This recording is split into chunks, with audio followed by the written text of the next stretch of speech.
For a look now at how these bombings may affect Sochi's quest to become a tourist destination after the Olympics are over, I spoke with professor and sports economist Andrew Zimbalist earlier.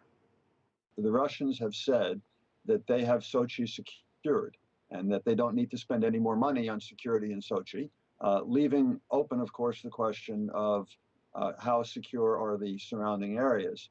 But I think that they have been aware of this as an issue. Obviously, the terrorist groups from the North Caucasus area have been around for roughly 20 years. Back in July, Umarov, one of the lead terrorists known in Russia as the Russian Osama bin Laden, back in July, he issued an ultimatum and he said that we're going to attack the Olympics in Sochi because this is a great insult to our people. That they chose to run the Winter Olympics and have a worldwide spectacle on top of the area that our people used to settle and have control over. Moscow will spend between $60 and $65 billion on the Olympics. It will be the most expensive Winter or Summer Olympics ever held in the world.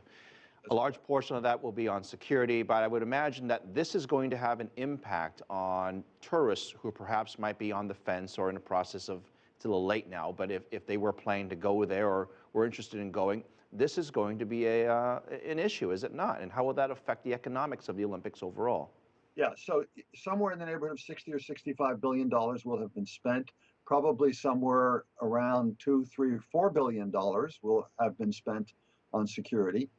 The Olympics, although it's heralded as an opportunity to promote tourism, really never does. In fact, there's a good argument that it does the opposite. The European Tour Operators Association, which knows better than anybody, has studied recent Olympic Games, and they find quite to the contrary that when you host the Olympics, tourism in the city and the country go down that year. Very often they go down in the years preceding the Olympics. Sochi tourism has gone down for 3 or 4 years consecutively now, in large part because of construction and pollution. Many residents in Sochi say they can't swim in the Black Sea anymore because of pollution there. And the fact of the matter is that people who go to the Olympics go because they want to witness sports. They don't go because they want to see the sights of the town or the cultural centers of the town. And they come back and they talk about having seen sports. People won't go to Sochi because somebody saw sports there. But go to Sochi if people come back and say, we went to Sochi, the beaches are lovely, the mountains are lovely, they have good hospitality, they have lovely hotels. But that's not what the sports tourists do. They don't go to Sochi, they go to arenas, they go to mountains to watch ski events. And so the main way that tourism is promoted is by word of mouth to friends and neighbors and relatives. That doesn't happen when the Olympics are hosted. As you pointed out, they're going to be spending 50% more than the previous record, which was in China for Beijing. That's an enormous amount of money. The total amount of money that will be generated during the Winter Olympics from the Olympic events is somewhere in the order of $3 billion, including television and corporate sponsorships. Now, Mr.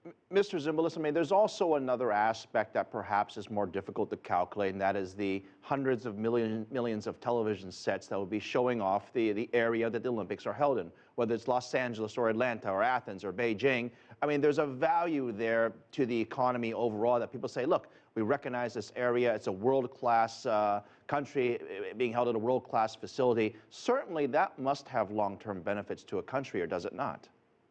The evidence is that it does not, and once again, the notion that there's positive promotion is very uncertain, because first of all, people around the world now know that this is an area that has serious issues with terrorism. People around the world will find out that there's pollution in the area. There have been reports by human rights groups about exploitation of migrant workers who have come to build the facilities. There have been complaints by the oligarchs who Putin arranged to invest in some of these projects, and complaints by them that they're not getting enough support from the state, and they themselves are questioning whether or not they're going to be successful as private ventures afterwards. You might have a problem with the amount of snowfall in Sochi, and so it won't necessarily be showcased as a good place for winter skiing.